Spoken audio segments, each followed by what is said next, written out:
Live. Everywhere. On netrootsradio.com.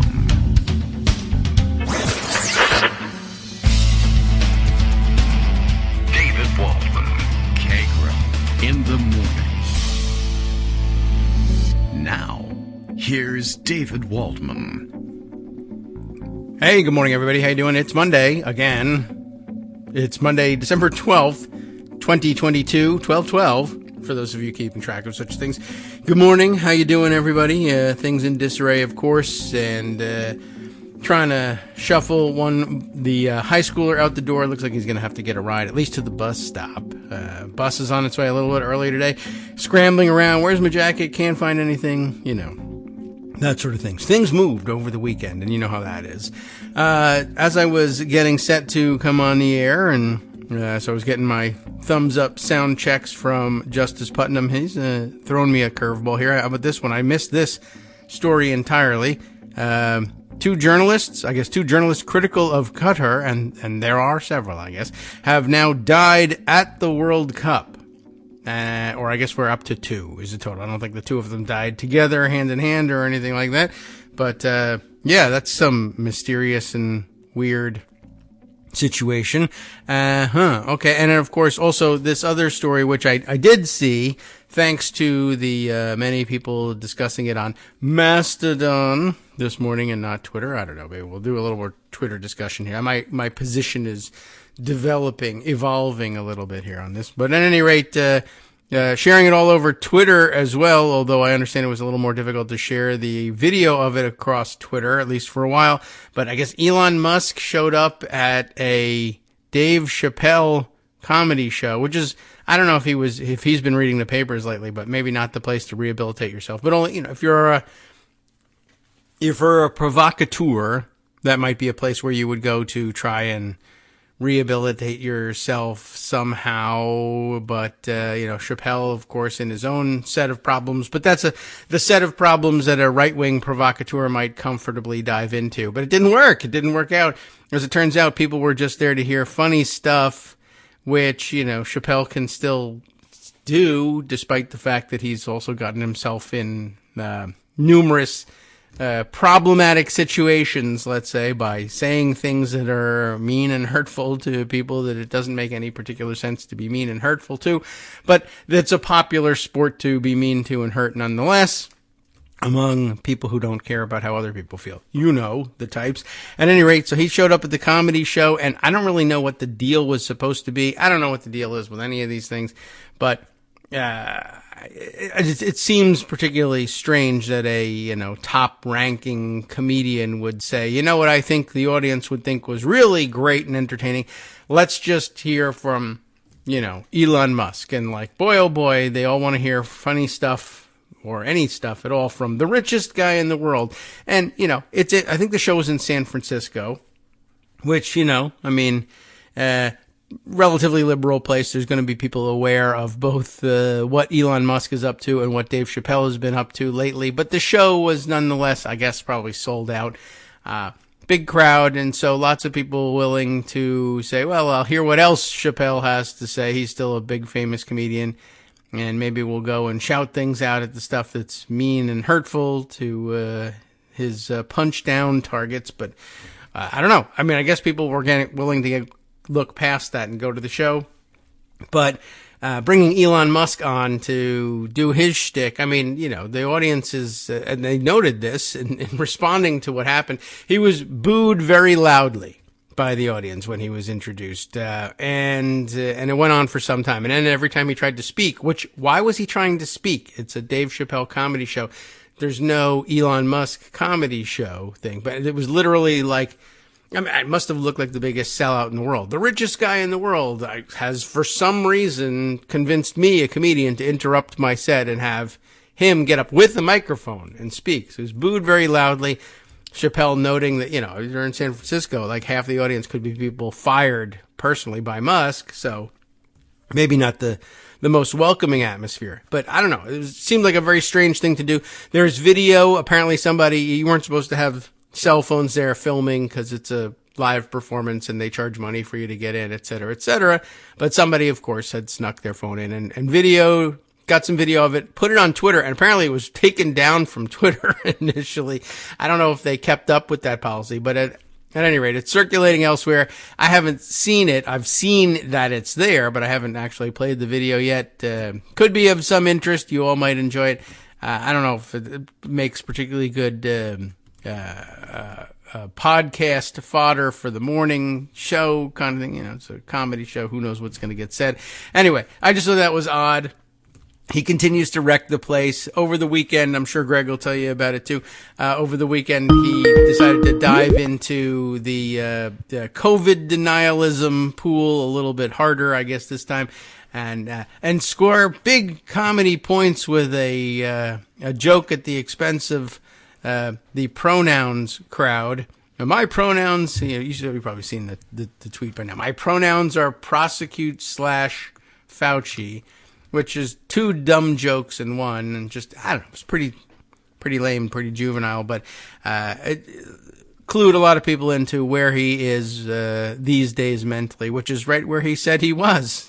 So one of those situations where someone tells you who they are and you're supposed to believe them, well, it's past time to believe them. All right, Greg Dworkin is here. You can believe him. He tells you 3 days a week where he stands, and more often where other people stand. I just report the news, All right, good morning, Greg. How you doing today? Good morning. So, you pretty much know where Elon stands, but if you're the New York Times, you don't. You have to figure it out. That's right. They had a real difficult time of it over the weekend somehow. He sounds conservative, but I wonder what he really thinks about things. Yeah, geez. Well, if they tell you who they are, believe them. That's usually the hope when people are answering questions for the New York Times, that you'll believe them. Yes, but maybe we'll make it out so that the rich tech people that buy our papers and our audience, I mean, after all, they're the ones who wind up in the wedding section. Yes, right. We'll write about it in a favorable way so CEOs will like us. I don't know. Yeah, it's not certain. New York Times is a weird place. And they are, I think, misreading their audience even a little bit. I think the tide is kind of turned. But whenever they get into social stuff, they err on the side of 1980s. List me at my wedding. Maybe stuff. That's it.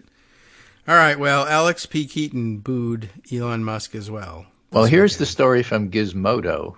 Elon Musk gets viciously booed by stadium crowd at Dave Chappelle's show, and then the subheader says, "You shut the F up," Chappelle said as the crowd booed the billionaire. So that pretty much gives you an idea what was going on. Okay, well, that usually goes over big with the crowd. I like that line.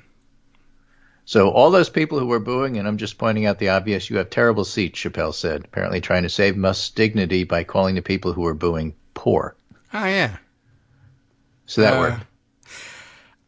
Yeah. That's always a great thing. By the people in large crowds, when they get in mind enough of them, a critical mass to boo somebody on stage, usually if you just tell them to stop booing, and if they don't, you tell them you're also dumb and poor, that's great.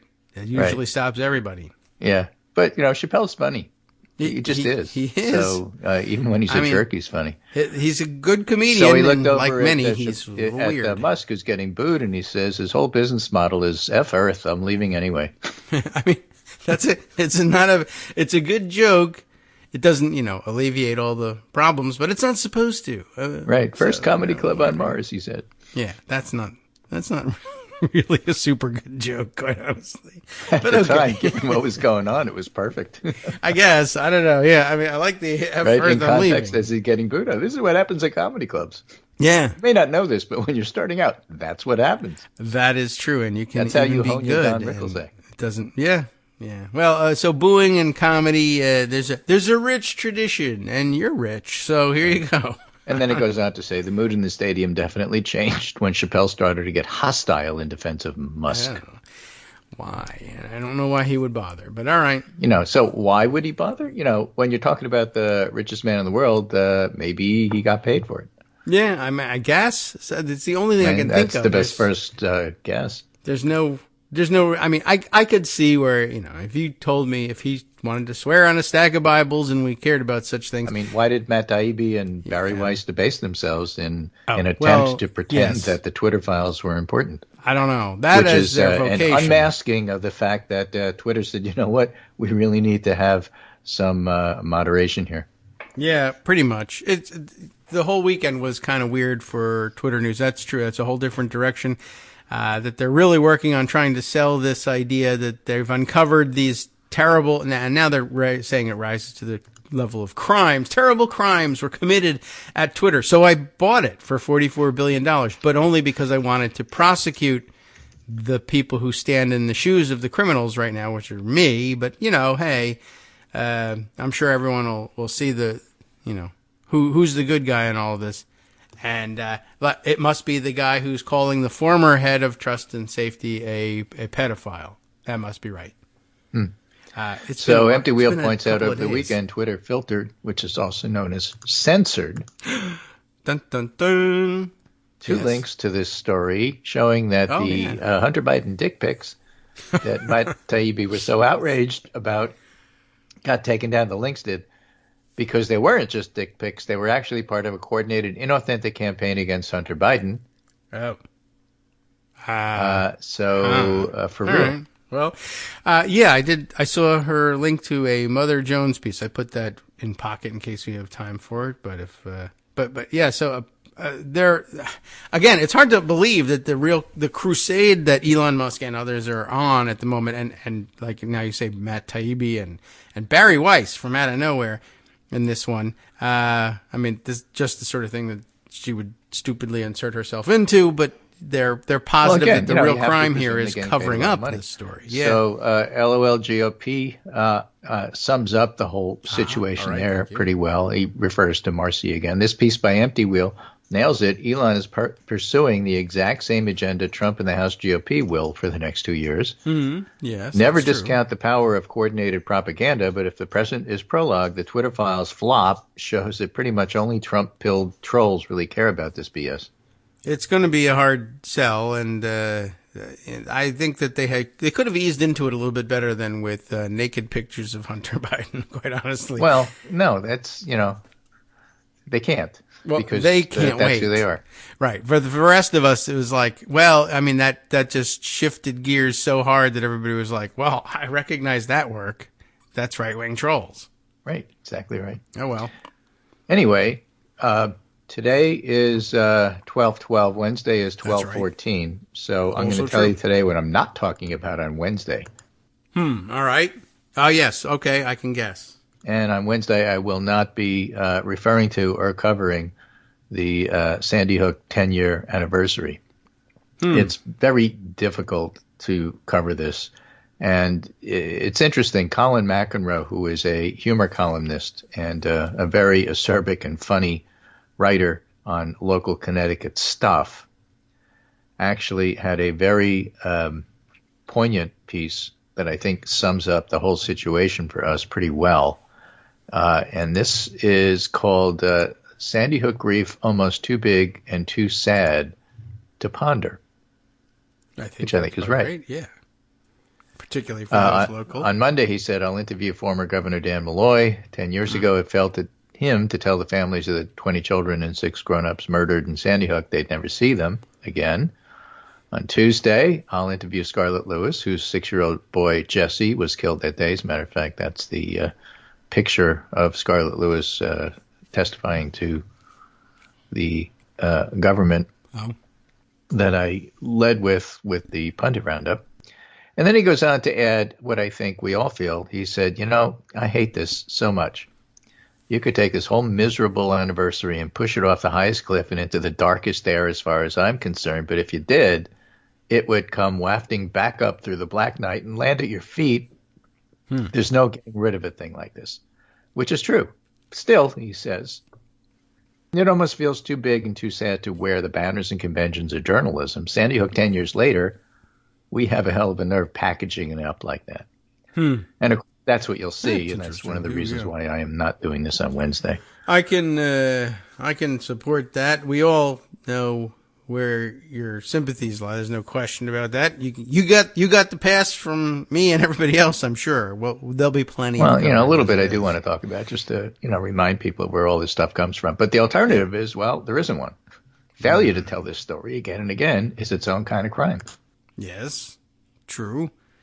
So you can't pretend it didn't happen. No, certainly everybody who was affected doesn't do that. Yeah, by the way, it takes 10 years to sue you into submission if you do pretend it didn't happen. So he goes on to talk about before and after, and of course Alex Jones and all that stuff that happens is the after part. Well, one of the things that's happened is that there's a memorial, and in the Colin McEnroe piece in the Stanford Advocate, Sandy Hook Permanent Memorial is in Newtown, Connecticut on Monday, December 5th, 2022. The names of the 21st graders and 6 educators killed a short distance away at Sandy Hook Elementary are engraved in concrete around a memorial pool with a sycamore tree in the middle. And it's a lovely memorial, and I haven't been, and I won't for a while. But just a story about the memorial that I think is worth remembering. And, I think I talked about it live on the show with you. I'm certain it could have happened when. I'm not certain. But that means that I've been doing this for more than 10 years. Oh, yes. Oh, I see. Okay. Yeah, I would think so. I mean, I don't know how many years you've been doing it, but... I don't know. I'm not certain I'm doing it right now. I don't feel like I'm fully into it. I've been doing it a while with you. It's scary to think it was 10 years ago. I'm going to look up. Well, I'll take a look back. But yeah, I'm pretty sure we have those archives. Well, I'll look. But go on. In the aftermath of what happened, everybody felt terrible. Everybody all over the country felt terrible in the immediate aftermath. And one of the things they did in response is send stuff to Newtown. Yes, that's right. And when I say stuff, I mean stuff. A lot of stuff. Weird stuff, good stuff. I mean, I can't tell you the countless number of stuffed animals. Mm-hmm. And this was meant well, and I don't mean it in any pejorative way whatsoever, me not being of a religious bent. Tons of religious books, about how they're with the angels and so on and so forth. Yes. Bicycles, backpacks, bulletproof backpacks. I mean, you name it, stuff was sent, to the point where the town literally had to rent and make space for warehouses. Yes, I do remember this. In order to store all this stuff. And there were people who went through everything. Volunteers. Seventh-day Adventists who are very good at this, categorizing and cataloging stuff. Is that a special skill of theirs? Okay. I mean, they volunteered. Locals volunteered. I just wondered whether. Okay. And, some of the stuff was given to the families. Some of the stuff was destroyed because it was inappropriate. Very little of that. Some of the stuff was like, we don't know what to do with it. And so the town decided that they were going to take that which wasn't used, and a lot of it was. A lot of it went to the families. A lot of it went to, the schools and where it was meant, and that which could be used if it was like a bicycle or something like that. There were 20 families. You couldn't, give them 1,000 bicycles, so some of them went to other places. Yes, that would be that sort of thing. Pretty useless. But that which was not given out or otherwise distributed was destroyed, ground up, and made material that in part is used in the memorial. And it was done at the time with that intent. Mm-hmm. So there's a little bit of that in the memorial itself. And so, it's hard not to think about everything if you think about a place like that, or, go to a place like that, which I'm not ready for. Maybe in another 10 years, we'll see.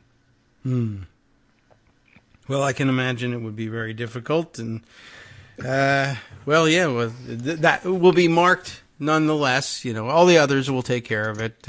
We may just head in another direction for Wednesday, but I'm looking back. I mean, we were certainly on the air at the time, but I imagine we probably didn't dive head first into it right away necessarily. But I do recall that you, in discussing afterwards, I recall the story of the memorial and the fact that they needed storage space. That I remember. Yeah, but I guess that was a couple of weeks later by the time they really realized how much they had on their hands. Well, it just kept coming and coming and coming and coming. And you can't tell people not to send. Right. Yeah, that was the peculiar and delicate situation. Yeah, I remember that. You can't just say, stop already. You know, everybody needs to do their thing, but the town has to go out of their way to deal with the fact that everybody in the rest of the country has to deal with their feelings. And it's not, it was particularly strange and not quite fair that the locals would have to shoulder even more burden because of everybody else's outpouring of grief. But then it became sort of the way of dealing with it. There was an interesting and an odd twist to the story. All right. Well, now we know what happened to all of that stuff as well. Yeah. Well, there's no avoiding a 10-year thing either, too, especially out-of-town papers will treat things very differently. But they'll all feel like they're being remiss if they don't do one. So we'll go the other direction. How about that? Well, the out-of-town papers and networks have treated it different from the beginning. I'm also reminded, this time of year is a good time to read up on Dunblane, Scotland, which had its own shooting incident, which I think was 1996. And, it doesn't matter how many years have passed. And, you can look at places in Colorado in the same situation. But the people in town talk to each other about this a little differently than they did with people from outside, as people from outside parachute in now and again to do this, and talking about how outside networks and papers treat this differently than the local papers do. The local papers had folks who were both reporters and trained EMTs. So when they went to cover the story, they basically put down their notepads and cameras and put on their EMT hat and just started assisting, So that's what happened locally. And again, those folks shouldn't be forgotten either. Everybody contributed that which they could. So, it was an all hands on deck response from the hospital and from everybody else, certainly the first responders. And, that's one of the reasons why you never want to forget about this. When people discuss, as we do in 2022, what's being taught in the schools and what's going on with the teachers. Teachers Yes. were the ones who were saving lives at Sandy Hook School. Yes. So, that gets forgotten way too quickly when you start talking about whether they're teaching woke or not, whatever the heck that means. Right. I know what teachers do. I know what teachers do. And, we saw it. Yeah, and we've spent the last couple of years reminding people, it comes up all the time, that whenever there's an incident like this, certain parts of society, if you will, it call for, we need teachers to do more. We need for them to have combat training and to be armed, and they should be wearing bulletproof vests and carrying weapons at all times. And then, later in the week, the tenor shifts, and all of a sudden then it's something else. And we should fire all the teachers as well because of how terrible they are and how abusive they are to all the children. And then, a couple days later, back to giving them guns as well. So it has never made. We should arm and train them because they protect our children. On the other hand, there are a bunch of union thugs who wind up teaching woke stuff, and they should all be fired. And you're supposed to keep both of those things in your head at the same time and somehow integrate them. Right. And no, it doesn't work because, one is true and the other's BS. Plus, they're all groomers and predators as well, and we should arm them because that makes a lot of sense. No, you're gonna have to work this out, and probably start with the don't arm anybody in the school thing. Right. Anyway, that's all I'm going to say about that. And, okay. Certainly not going to talk about it Wednesday. Well, we all know the problem is doors now anyway. Right. Too many of them. And also, some of them open. Yes. Right. So you can't have that because everyone should try to crawl under the cracks of the door somehow. Okay. Well, fire departments like them to open. Yeah. At appropriate moments, sure. Right, and police departments like them not to open. And so that's one of the many reasons that the fire and police folks have to be at the table at the same time whenever you're talking about anything, because they come at this with different points of view. Right, true. Okay. Well, maybe we should block the doors with piles of guns.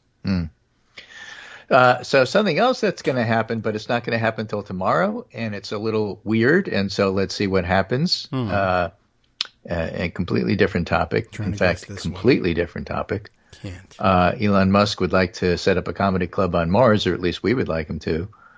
Yes, and with no helmet. Go and not come back. But one way to get there is with energy. And here's your probability drive for tomorrow announcement. A huge announcement, says Brendan Keefe, coming Tuesday from the Secretary of Energy. I'm hearing from a solid source, and multiple people have reported this. Not plasma, not that gas. It's a major breakthrough on fusion. This is the holy grail of sustainable, abundant, clean energy. Basically, the power of the sun on Earth. 10 a.m. news conference in D.C. 12/13/22. Oh, that's... And supposedly what they'll announce is for the first time more energy came out of this than went into it. Yeah. Plus, we made first contact with the Vulcans or something. Right. So it's a date to remember. Right. I can make base lead into 100 grams of gold. All right. It's going to take 3 tons of platinum to do it, but... Yeah, well, they've been after this for a long time. I did see some inkling that there was an announcement to be made, and now I guess the fact that the Department of Energy is going to chime in like officially tomorrow. I guess that means it worked. But that these guys probably sat around like in the movies saying, are you sure? Because I don't want to make this announcement unless you're absolutely positive that this worked. You did carry the one, right? Yeah, all the math lines up. So that should be interesting and exciting. And fusion energy, also known as limitless zero carbon energy. Cool. I'll take one of those instead of a Tesla. Environment. Yeah. Little scary. Power of the sun, watch out. Could be a little warm. All right, well, let's take 2 minutes to ponder that and come on back after this. Hi, everybody. It's me, David. Let's change things up from the old fundraising pitch for just a minute and talk instead about how you can be a part of our show. If you've got a smartphone or any other electronic recording device, why not sit down and record a segment for us? Read us an important article and give us your take. Read one of your own original essays, or even just give us your commentary on something you'd like to share that's important to you. Then send the file to me at kagrox@gmail.com, and I'll try and work it into the show. Short segments, a few minutes in length, are easiest to fit in. And of course, I can't always guarantee that I'll be able to play everything, but if you've ever shouted at your radio or TV about something you wish was being covered, here's your chance to change that. Make the show your own. Send your submissions to me at kagrox@gmail.com.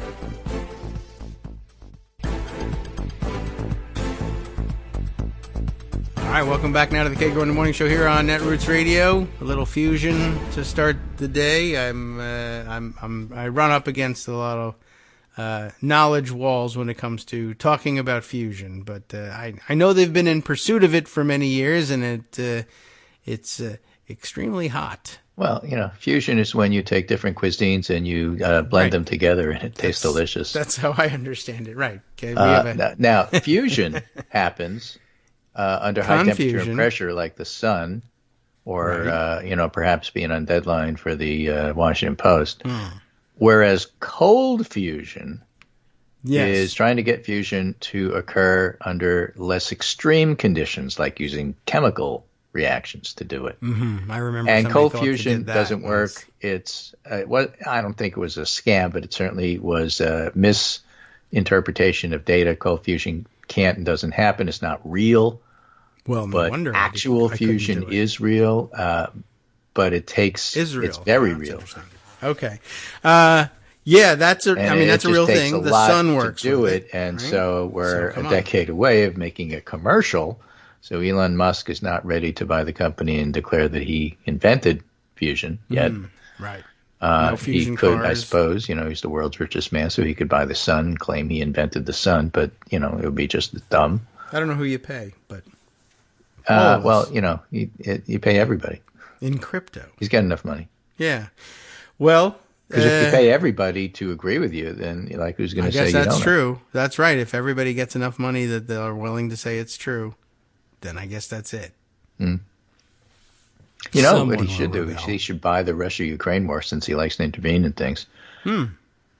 Yeah, I mean, I don't know if you have to necessarily buy the sides, but you could certainly buy the naming rights Right? easily enough.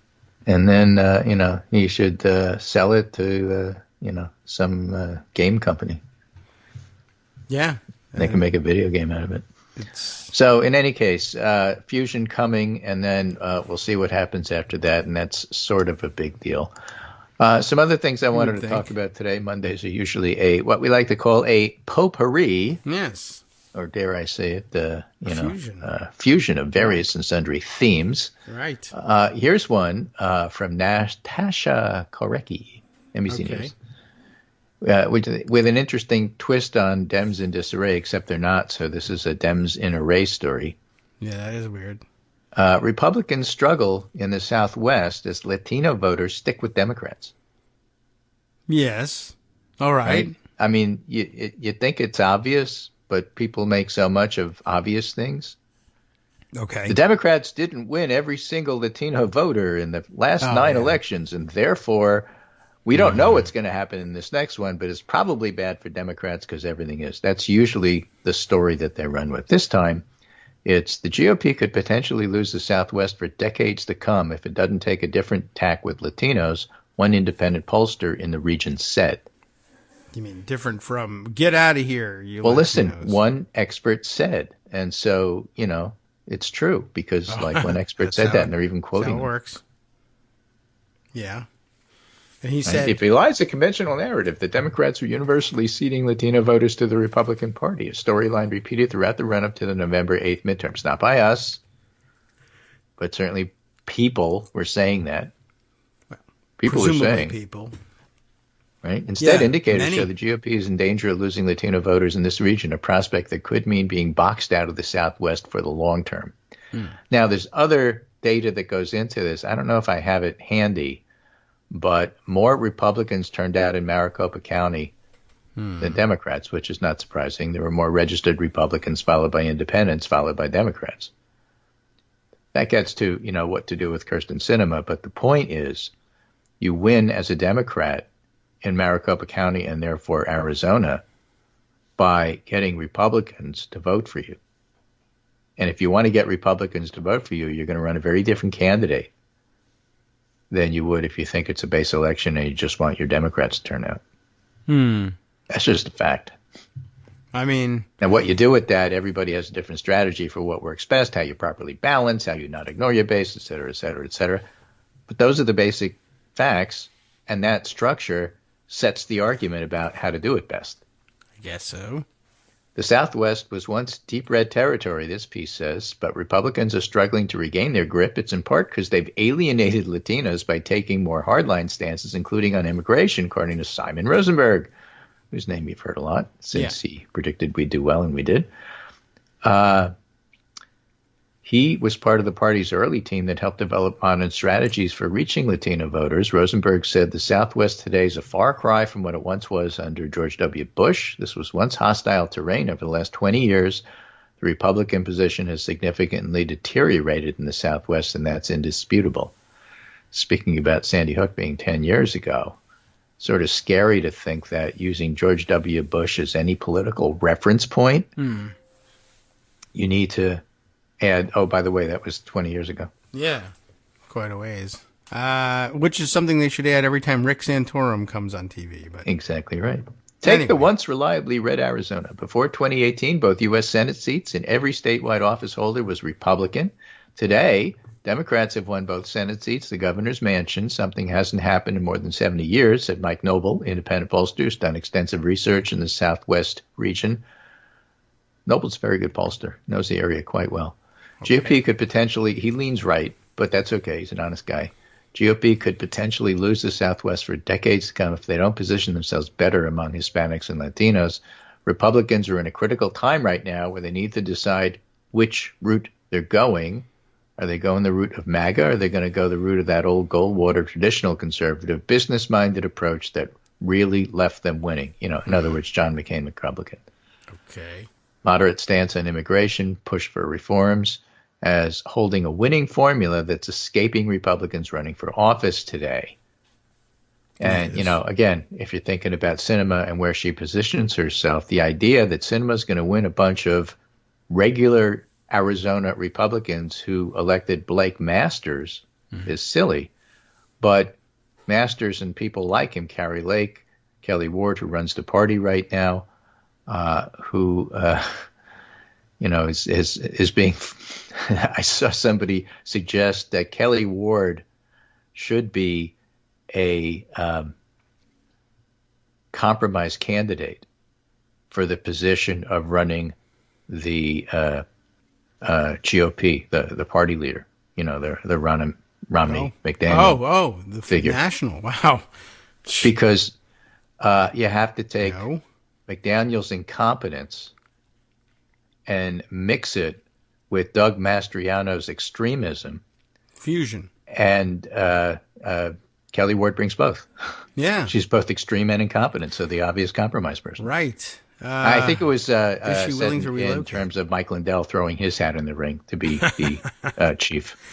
His pillow. Right. hat. So if you take Lindell's nuttiness and you take McDaniel's incompetence, you get Kelly Ward. So perfect. Yeah. She splits the difference between the two Mike candidates. Lindell. Wow. Lindell is not, by the way, a serious candidate. Nobody in the party thinks that, and that's- that party, the other party, thinks that he is, anywhere in the running whatsoever. Yeah. Is he serious? Does he think he should be a candidate, or Yes. did somebody else nominate Yes, him? no. He wants to be. He is running. Well, all right.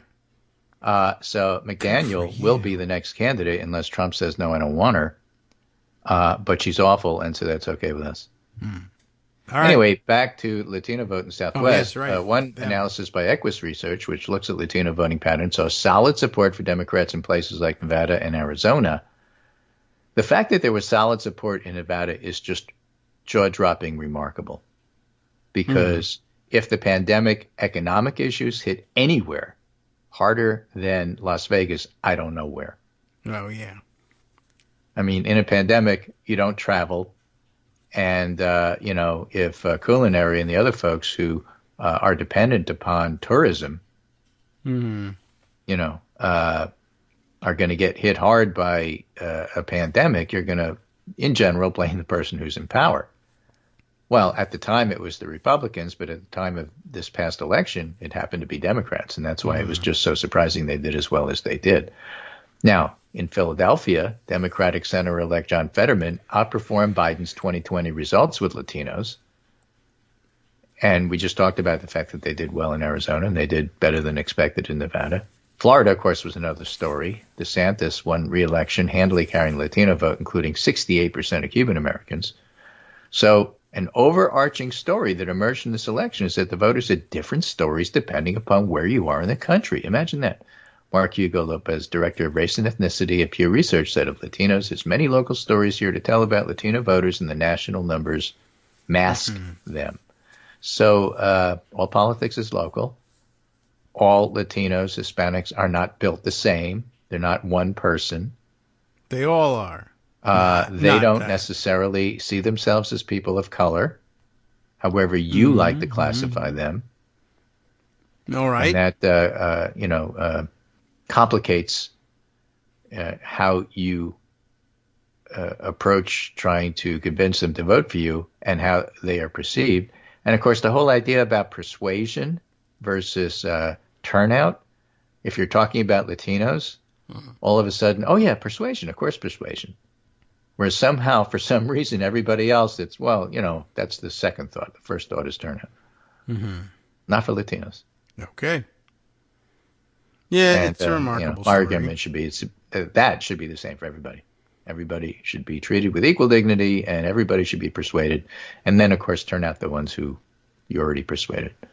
And you got to be good at that. Hugo Lopez pointed to unique characteristics of Latinos in different parts of the country: Florida, Cubans who fled communism, also Venezuelans, and tend to vote more conservatively. Republicans have focused on and reached out to the community for decades about foreign policy issues, but also social issues. Yes. And in Interesting Arizona, case, Democratic sweep happened despite worries that Latino support had dwindled. That wasn't true. No dwindling.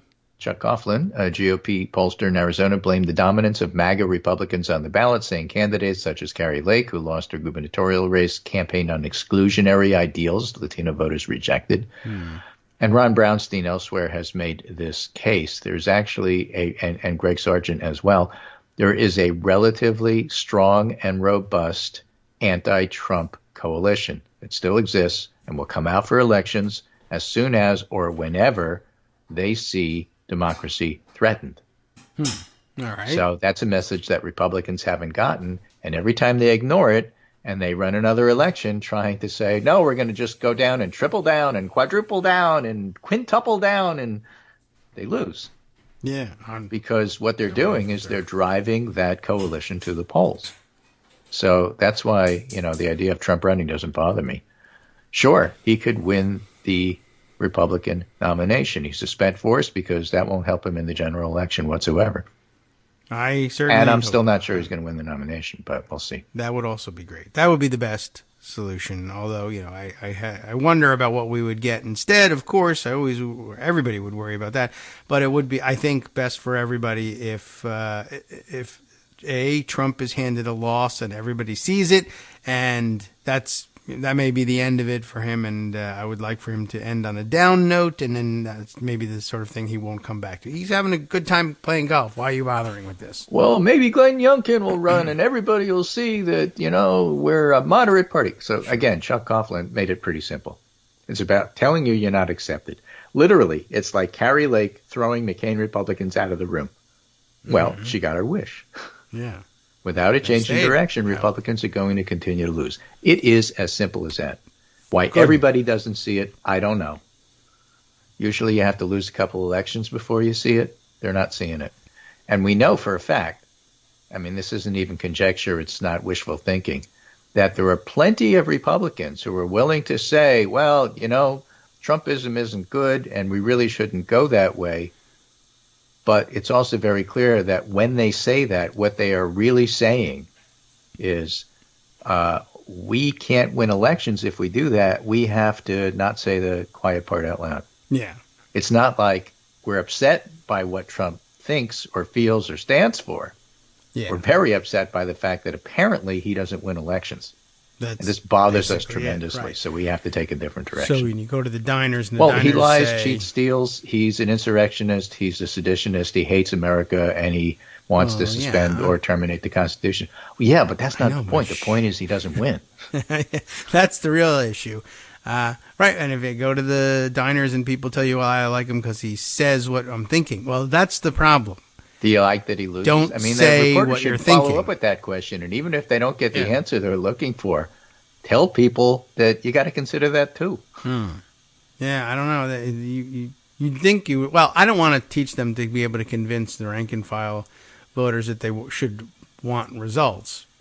But anyway, they've already convinced the rank and file that presidents are in charge of gas prices, which, by the way, are really low right now. Thank you, Brandon.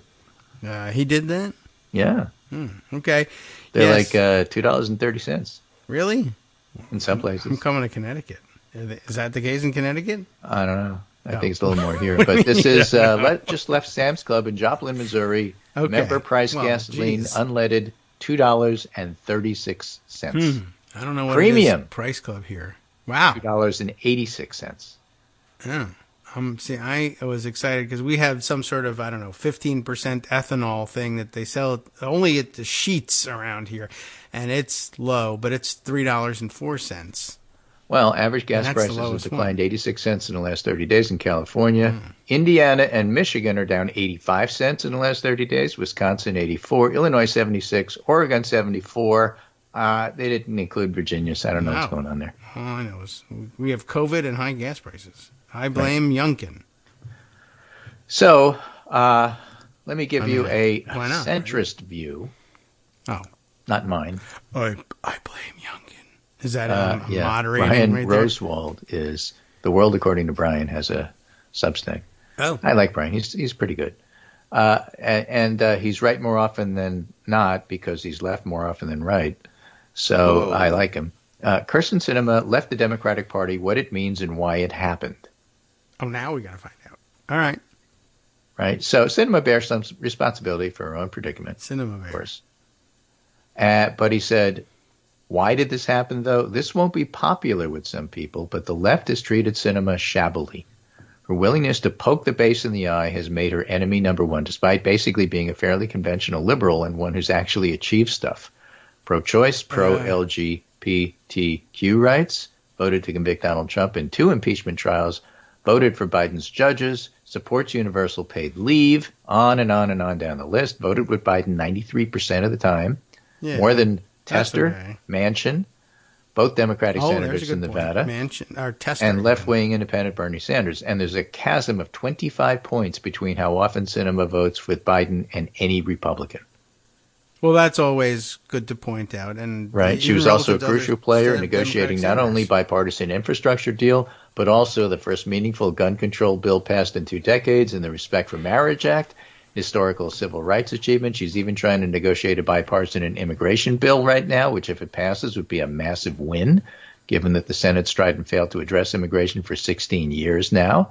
In an earlier era, I'm not even sure Sinema would have been considered a moderate because she'd have been more liberal than a lot of Democratic colleagues. But, she still keeps poking people in the eye, and so they don't like her. Well, there's 2 parts to this game. Sure. You have to be popular enough to be elected. So I like this piece because it does point out the stuff she has done. Yeah, I think it may overcredit her. And when people talk about the fact that Sinema is only in it for Sinema, which is true, or that she's a narcissist, which is true, or somebody had that's true of a lot of a cute little political cartoon based on the movie Elf, only they added a S in front of it. Oh, okay. This is Sinema starring in Self. Right. But it's all true. On the other hand, there's that list. So to me, this is one of those situations where, especially if I lived in Arizona, you hold your nose and vote for her because the alternative is Blake Masters, and that ain't happening. Yeah, well, we'll have to wait and see what the alternatives are going to be, but they're not going to be good. Well, I'm just saying, even that's if it's what not I do. Blake Masters. Now yeah. You look at, she could run against some pretty good progressives and Blake Masters and herself. Mm-hmm. And that's a terrible situation that might mean that Blake Masters wins. So what do you do with that? And that's really the thing that's going to be on the table. That's why she's an independent now. Mm-hmm. She'd have no chance of winning a Democratic primary. She skips it, so that's why she did what she did.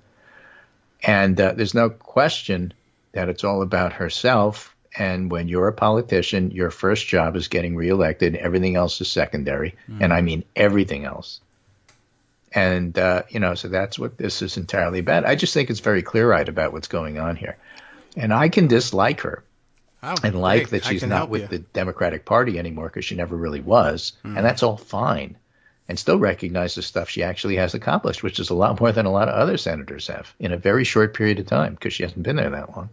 Well, she definitely hasn't been there that long. I think he may be overcrediting her with some of the accomplishments, but it can't be all of them. Right. And at the same time, I always say to people, those who say that you're overcrediting her for this, that, or everything else generally really, honestly, don't want to credit her for anything. Well, I definitely don't. But, So if you have to be fair, she did some of this stuff.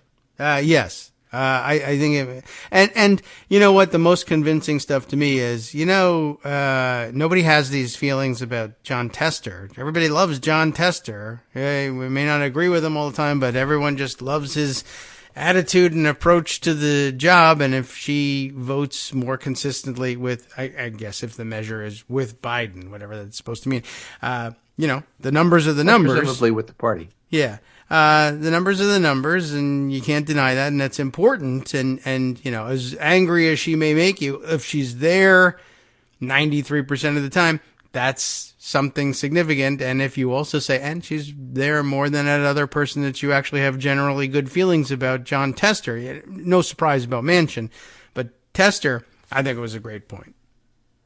Well, the other side of the coin is, why are you interested in all this stuff?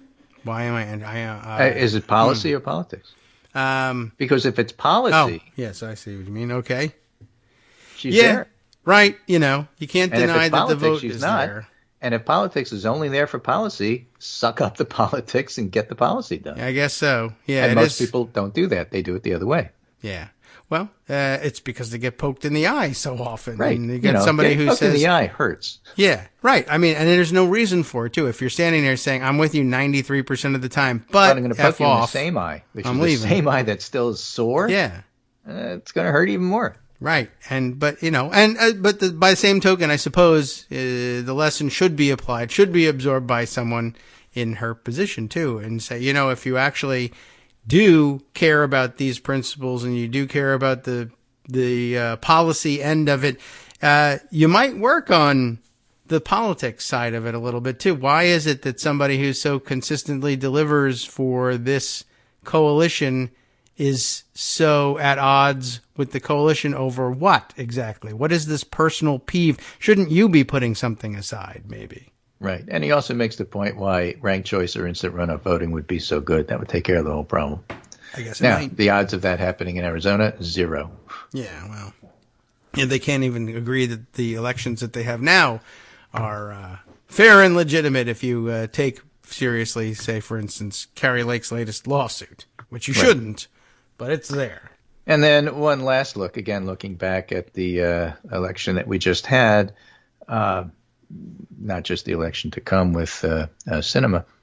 And again, interesting that Sinema waited for the whole election in Georgia to be over before she even talked, which is, politics. But Stephen Fowler for Georgia Public Radio, public station, NPR. A look at the data behind Herschel Walker's defeat, which is always fun. All right, sure. Warnock earned more votes than Walker in the November general election, but failed to clear the 50% threshold, which is why we had a runoff. Well, it's half of why we had the runoff. The other half of why we had the runoff is that they set it up so black people can't win. Mm-hmm.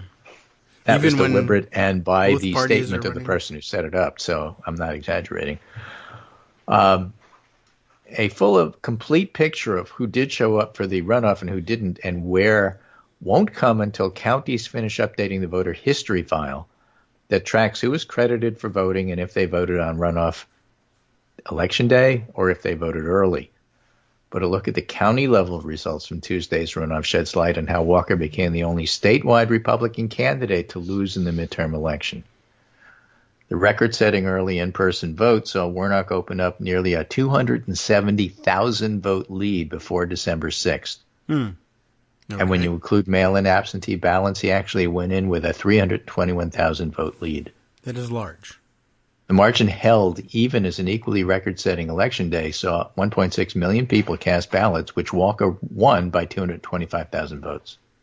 Oh, well, so Warnock ran up the in-person early voting in urban Democratic-heavy counties like Fulton, DeKalb, and Clayton, but also won the in-person early vote in Fayette, which narrowly voted for Walker.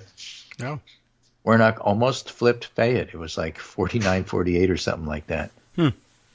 Every year, the Democrats come closer and closer to flipping Fayette.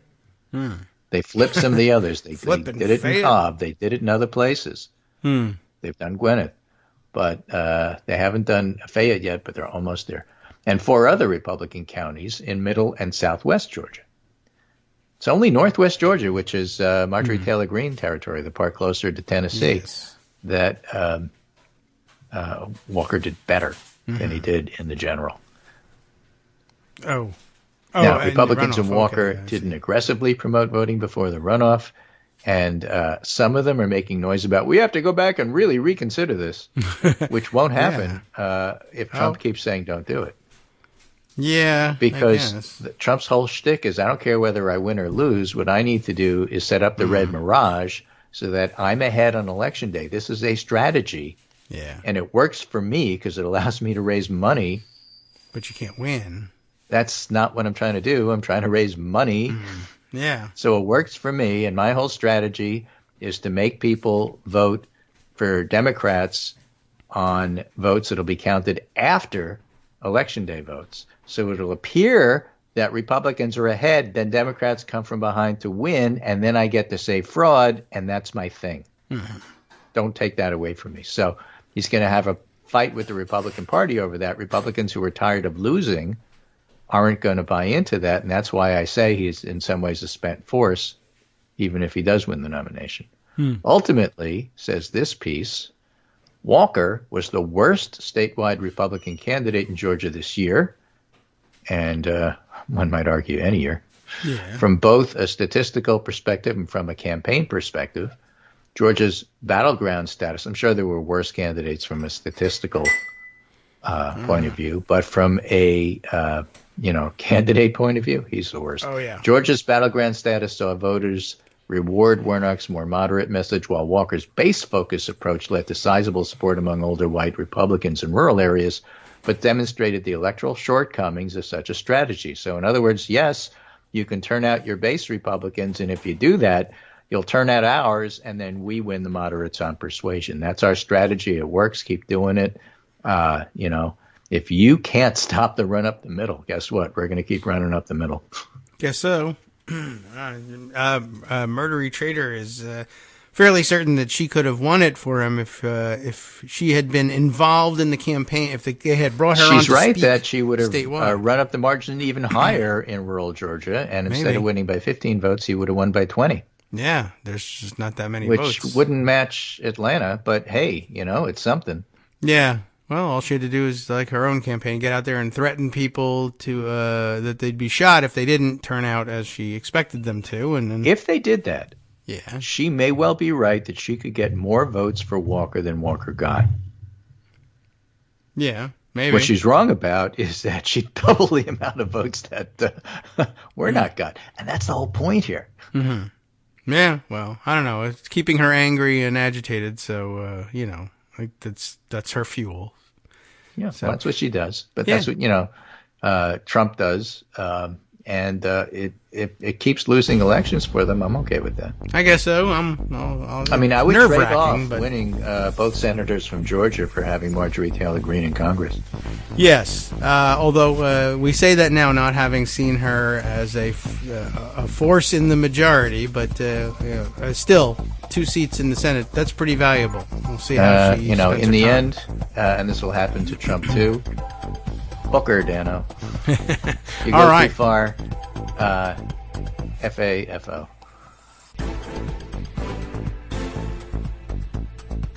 All right, welcome back, everyone, to the Kagro in the Morning Show here on, where the hell are we? Netroots Radio, that's correct. As though there were some other choice. I just gave it a dramatic pause there, just to make it sound like I could be, I just want everyone on their toes. I could contemplate bringing the show nowhere. This is it. And 10 years into it, so there you go. Let's see. So I have a couple of other things on tap that we might share. And although Greg was saying he was lamenting right after the break started that he had yet another story on the Heinrichs of Germany. And I'm excited to hear what that might be about, although we'll see whether we end up saving that for Wednesday or maybe we try and sneak it in at some point today if he's got it on hand. He was saying he was going to share that. I have not seen it yet, but if that pops up, I don't know. We might not be able to resist the too many Heinrichs story.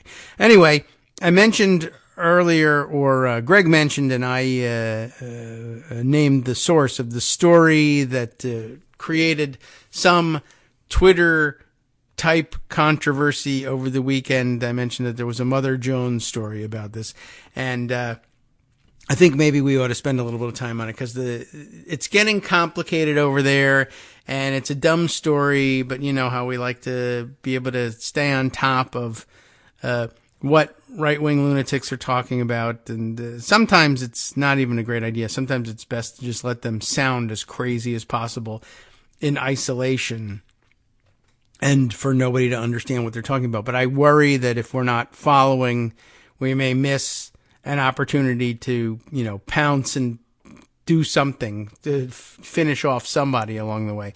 I'm not sure who, because nobody's going to jail so far except the anonymous people who showed up on January 6th, which is a great place to start, don't get me wrong.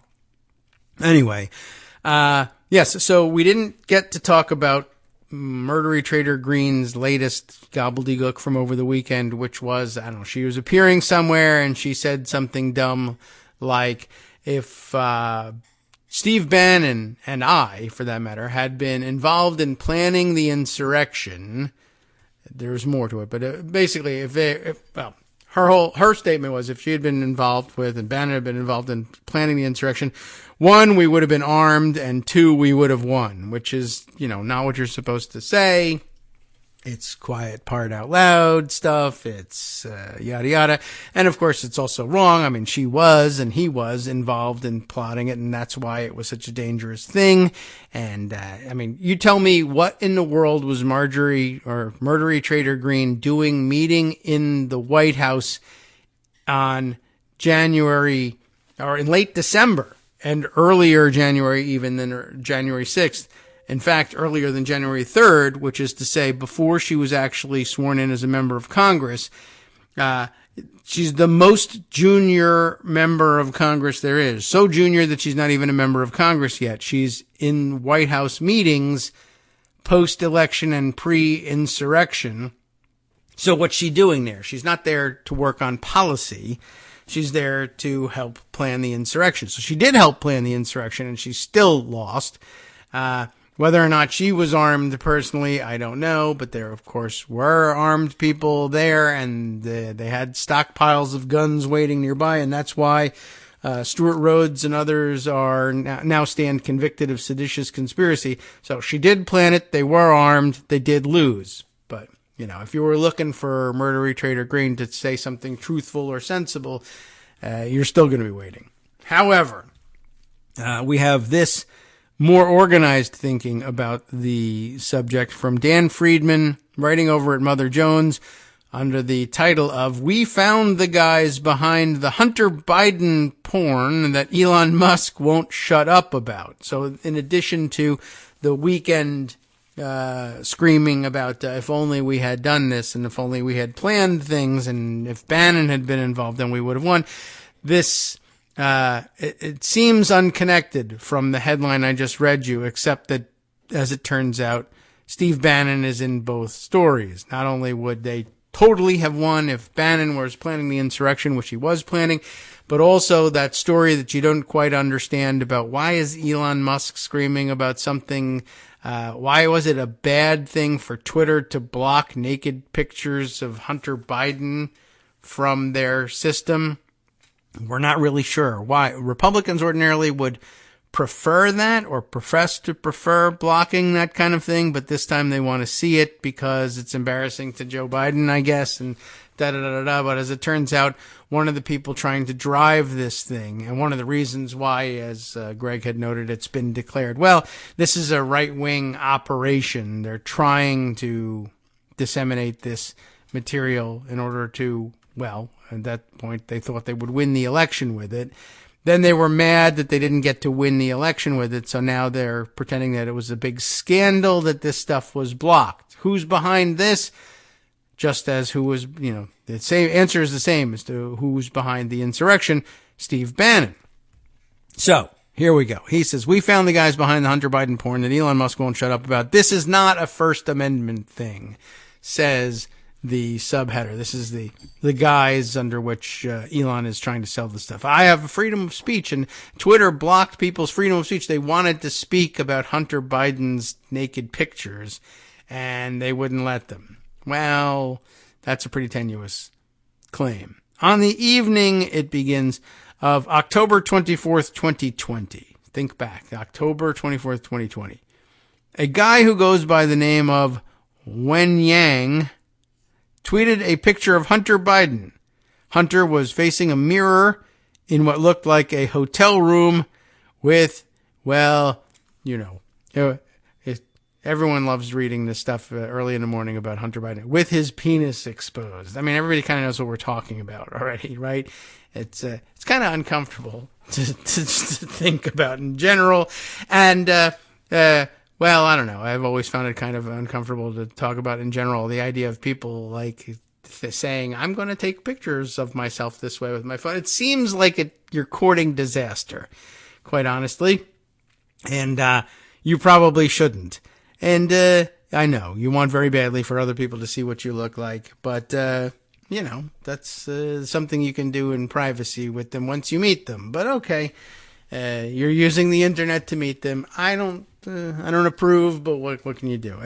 Otherwise, there's no explanation for it. You know what you look like. You're standing there in the mirror. There you go. That's all the information you really need, or anybody really needs about you. But there you have it. That's what he was doing with his time. I don't know. He wasn't well.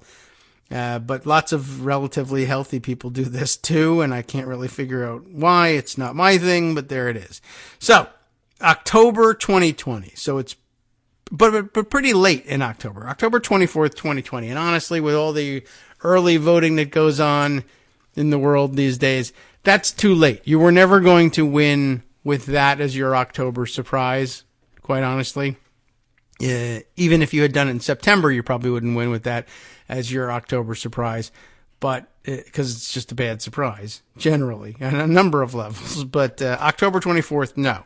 Anyway, within an hour, Joe Biden's presidential campaign, it says here, asked Twitter to take down the post.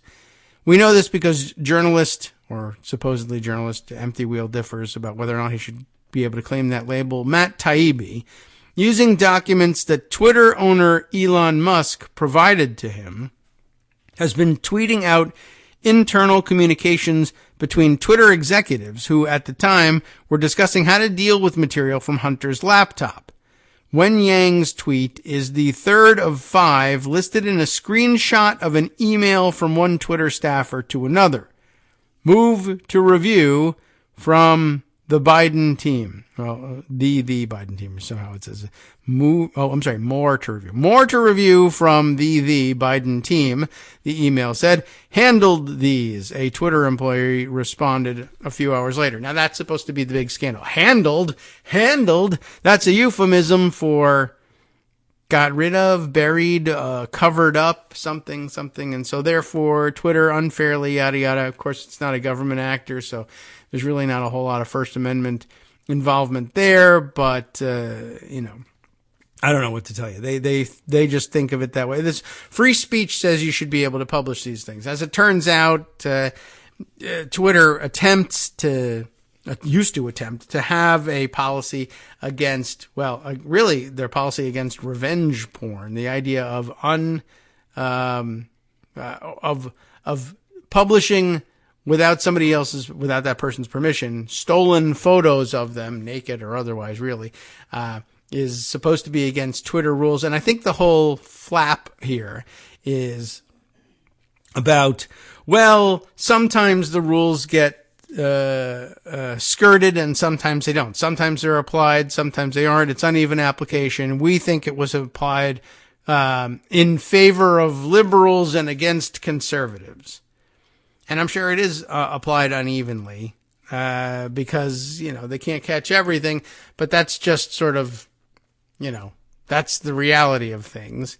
And it's a question mark whether it comes down more in favor of one side than the other. And then on top of that, it's a question mark about whether or not that was intentional or not. But, of course, they skip all of that and draw the conclusion that handled these means that there was built-in political bias in favor of Biden and against Trump, which even were it true, is not actually problematic in a way that rises to either a First Amendment issue or really any other issue. I mean, it's a private platform and they have their standards. And even if they lean one way or the other, it's not supposed to be a governmental issue. I mean, certainly at the moment right now, Elon Musk fans would say there would be no right for anybody to intervene and force Twitter to do something different than it's doing right now because it's privately owned by Elon Musk and he can do whatever he wants with it. Okay. But other people who owned it, apparently that's not an issue and you can't do it. Okay. I don't see how that makes any sense, but if I spend all my time looking for you to make sense, we'll never get anywhere. So that's where we stand. This is the setup. Wen Yang's tweet is the third of 5 listed in this screenshot of an email from one Twitter staffer to another. More to review from the Biden team. Handled these. The Twitter employee responded a few hours later. So embedded here is Matt Taibbi's tweeting about it.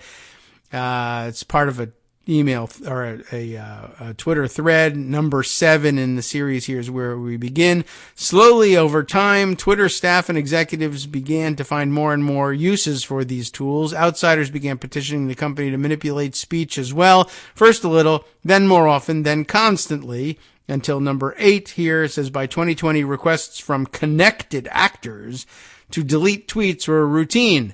One executive would write another, more to review from the Biden team. The reply would come back, handled. And there are links to 5 tweets in this as the evidence of horrific wrongdoing. Taibbi did not explain what those 5 deleted tweets contained, but using the Internet Archive, you can see that 3 of them featured explicit images of Hunter Biden. One doesn't work. Another is a video, which won't play now, but probably showed sexual activity. All of those I was able to access violated Twitter's rules. That's kind of important, actually. The Trump White House also successfully asked Twitter to delete certain material, Taibbi noted. So, oh my gosh, both sides. Oh no, that would ordinarily satisfy you, but not this time, apparently. Still, many MAGA believers have cited the Biden campaign's successful request as evidence that Twitter colluded with Democrats in 2020, despite the fact that Trump also asked and received the same treatment. Taibbi's tweet revealing this exchange has been retweeted about 46,000 times so far. Musk, who has 120 million followers, replied to it with the question, if this isn't a violation of the Constitution's First Amendment, what is? And then it parenthetically says it isn't a violation of the First Amendment of the as Musk later claimed he knew. I meant that. I was just asking a question, a wrong question, but all right. Fox News has given the matter extravagant coverage. Donald Trump responded to this supposedly unconstitutional activity by calling for the termination of the Constitution. That'll absolve us of the unconstitutionality problem pretty quick, though. Anyway, mostly overlooked in the howling is that Twitter blocked 2 different kinds of material connected to Hunter's laptop. The first category was reporting by the New York Post, which detailed, in some cases inaccurately, Hunter's efforts during and after the Obama administration to profit off being the son of the vice president. The second category was far different. Scores of photos and videos that showed Hunter having sex and using drugs. Which again, just not something to chronicle, guys.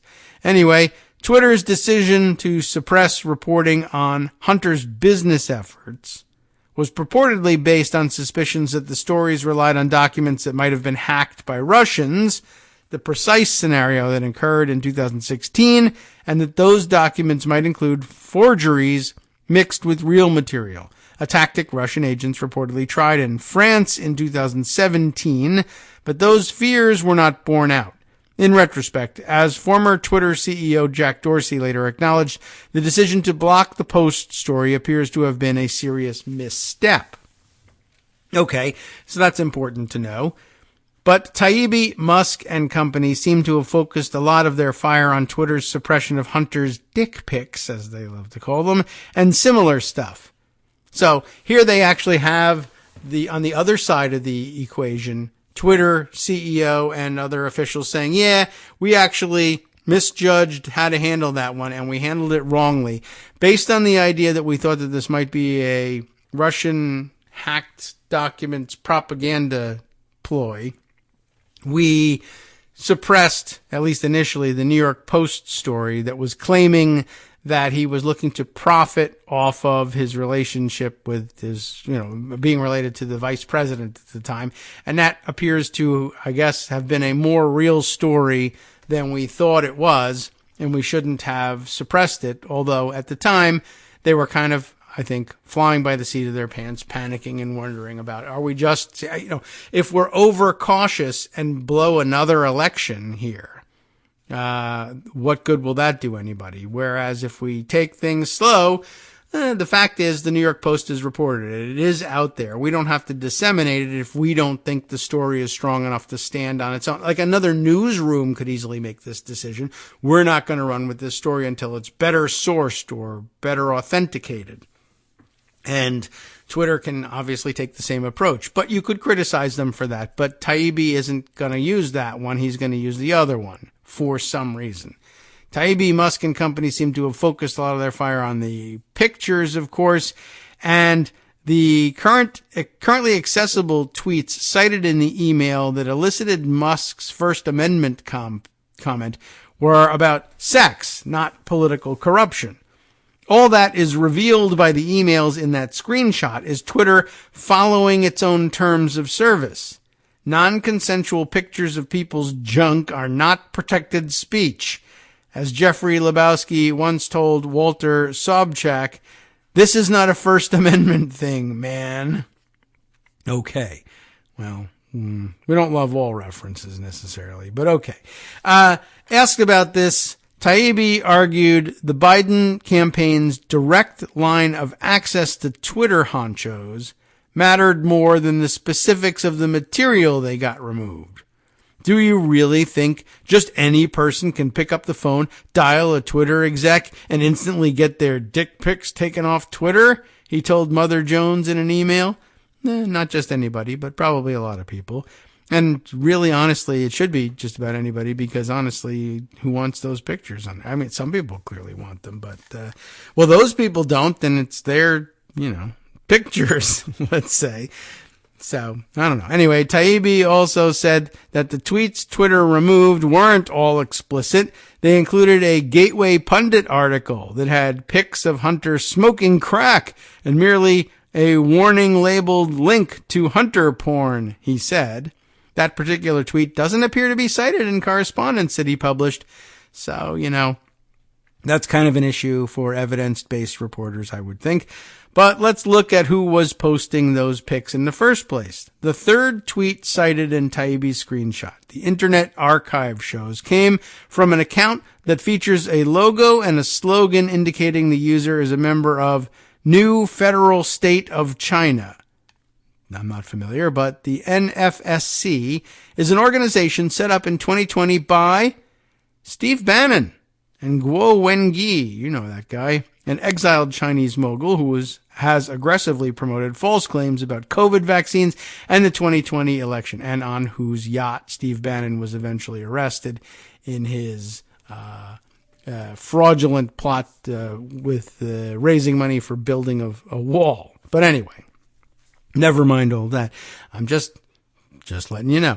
Other social media accounts used by a person with the same username, a Chinese phrase that means fitness training, and I guess is the name, is that, what was it? I've already lost it, but it was mentioned up at the top of the story, right? I'm just scrolling back to see if I can find it again because it's been a while. Wen Yang, I guess. Okay.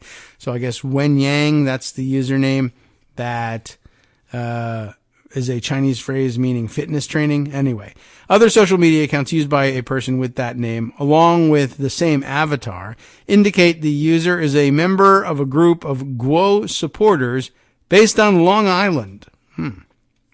Okay. A person who previously worked with Guo's organization told me, this is a man who uses the name Wen Yang and regularly works to help Guo put material online. The source did not know the man's real name, but that is normal for Guo backers who often collaborate online and use nicknames. Wen Yang did not respond to the messages I sent to his account. I have previously reported on various messages and recordings detailing what Guo and Bannon and their backers were up to in 2020. And there are many links to that reporting here in this piece. One thing this material shows is that in October of 2020, Bannon, working with Rudy Giuliani, Donald Trump's personal lawyer, of course, arranged for Guo and his followers to spread salacious videos and pictures from Hunter Biden's laptop. That was their shtick.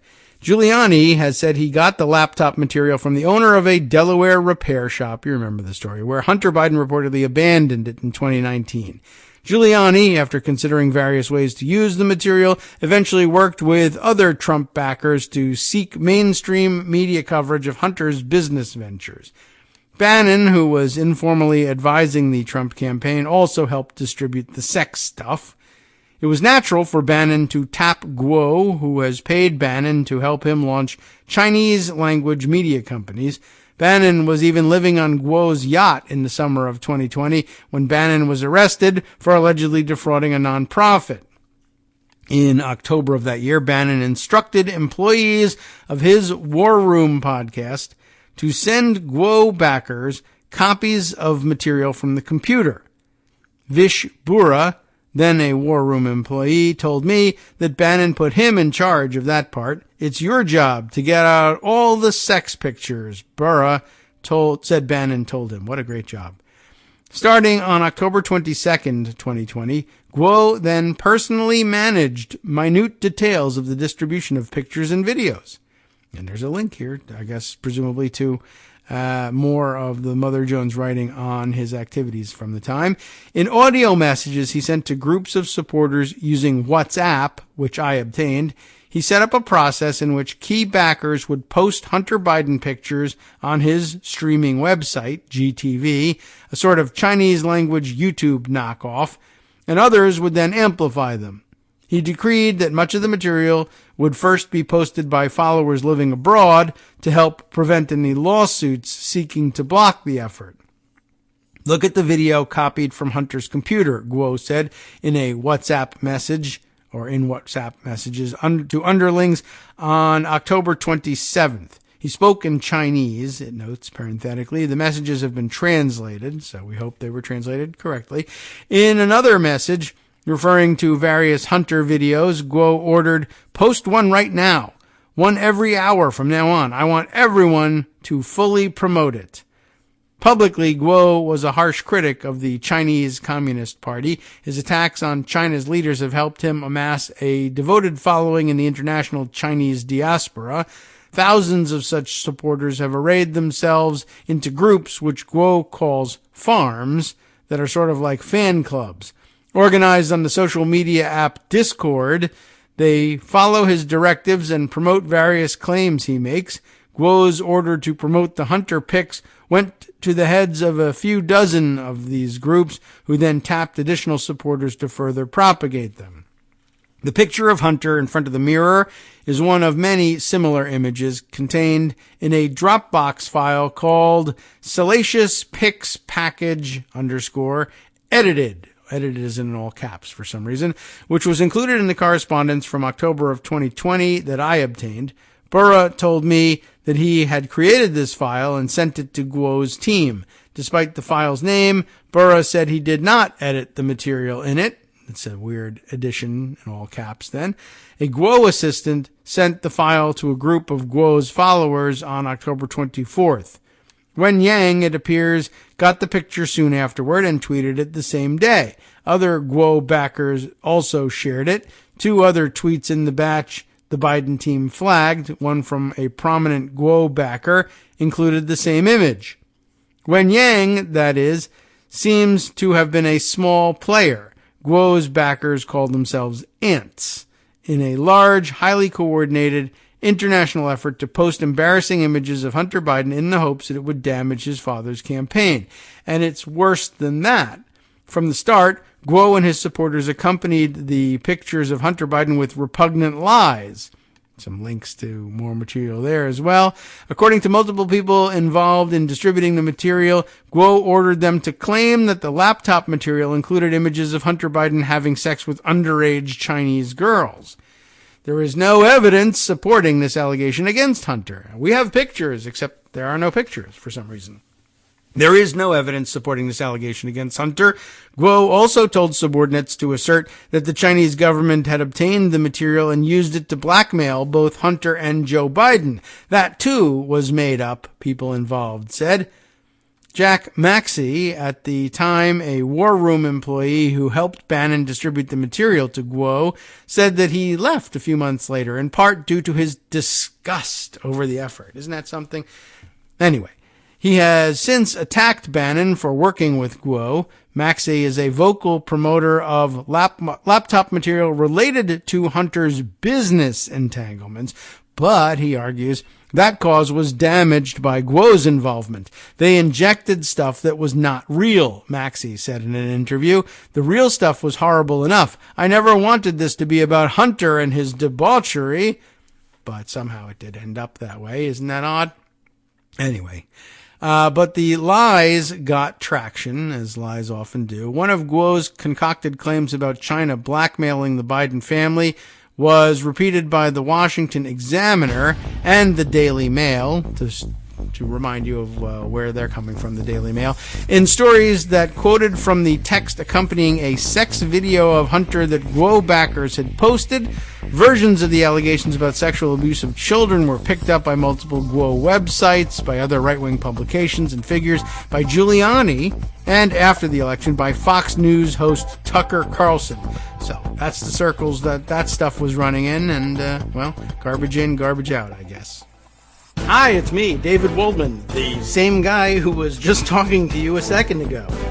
Our Patreon subscription drive is still going strong, with over 175 monthly donors who help keep us on the air. If we've helped keep you going during the pandemic, why not return the favor and help us keep going so we can all be together for the next disaster? Patreon.com, Patreon.com, makes it easy to make secure, recurring monthly contributions to support our show. Patreon.com/KagroX gets you straight to our donation page. Maybe you'd like to thank us for keeping you sane during the Trump era. Maybe you're looking forward to in-depth explanations of what's going on in the Biden administration. Whatever it is that keeps you listening, we need your help to keep bringing it to you. And hey, if you happen to prefer using PayPal or even the Square Cash app, we're up and running with those options too. Thanks again, everyone, for all your support. We literally could not do this without you.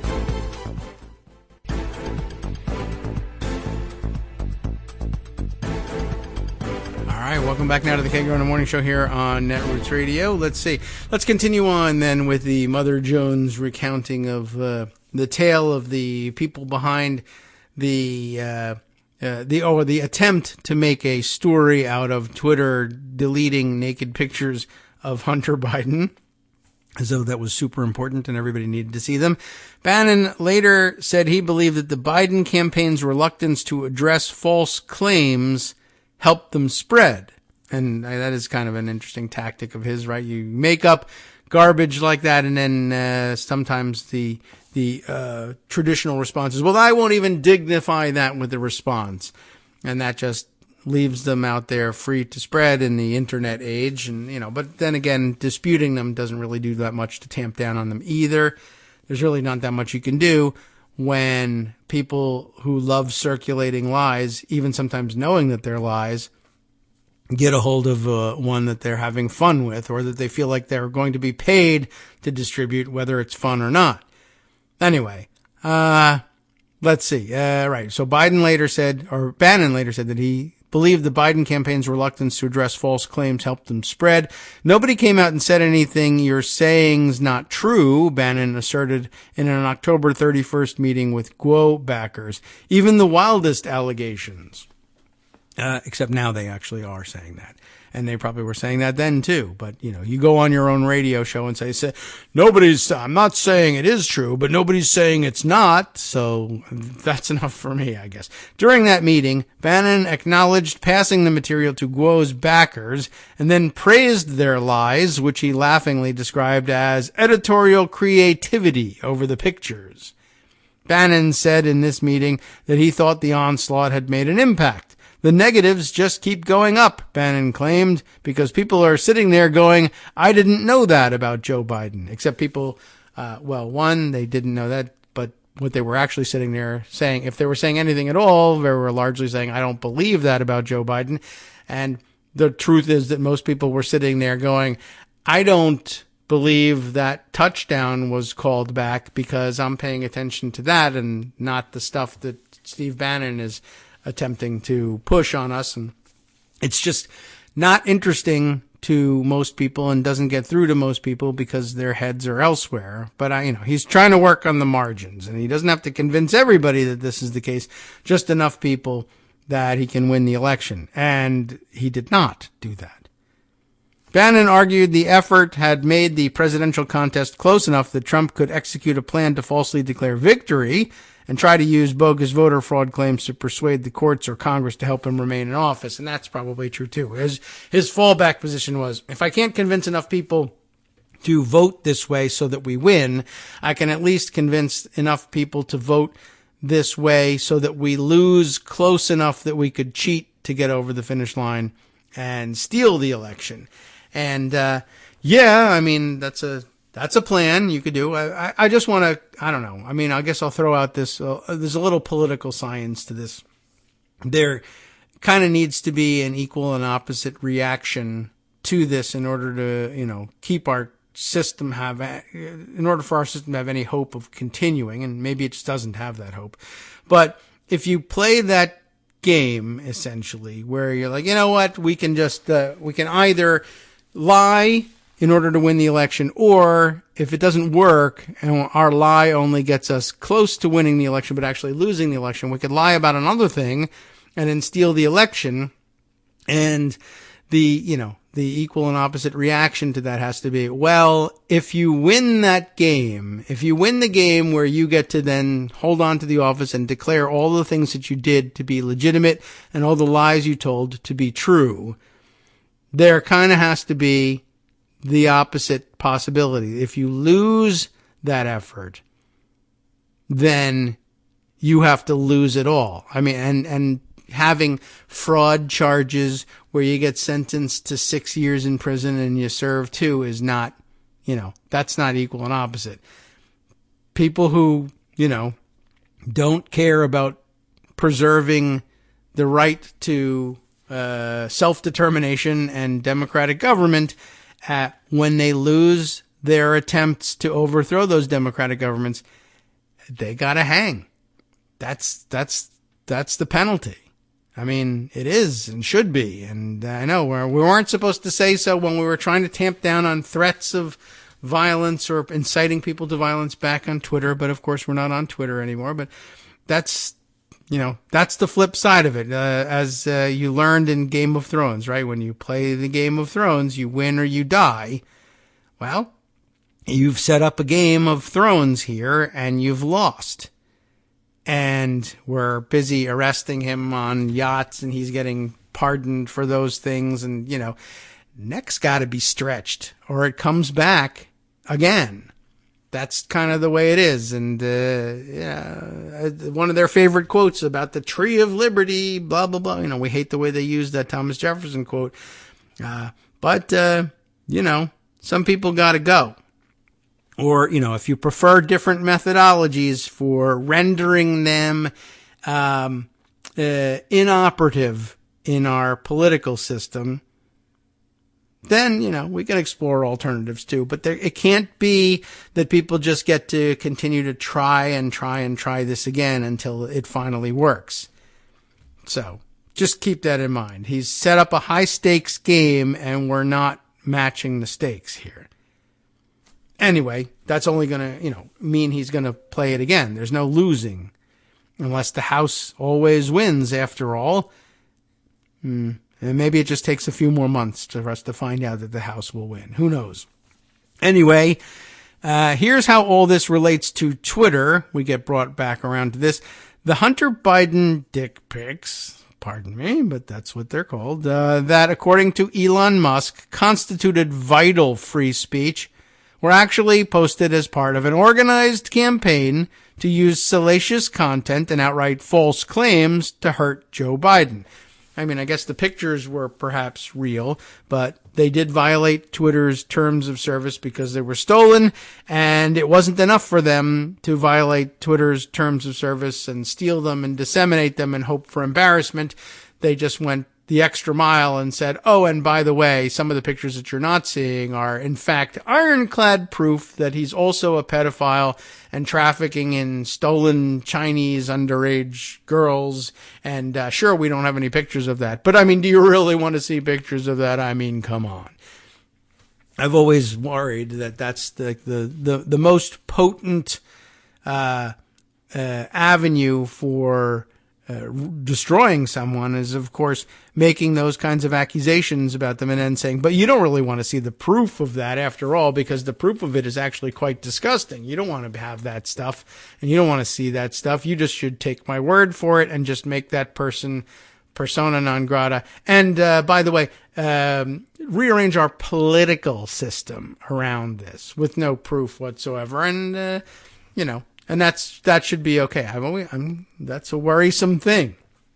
And they've, that might have made me look a little bit foolish to say at the time, but I think it's been pretty well borne out that there's an entire political party currently under the sway of people who say, yes, our main tactic is to simply accuse the other side of being pedophiles and then refuse to show any evidence because you don't want to see any of that evidence. It's disgusting, and we don't have to show it to you anyway.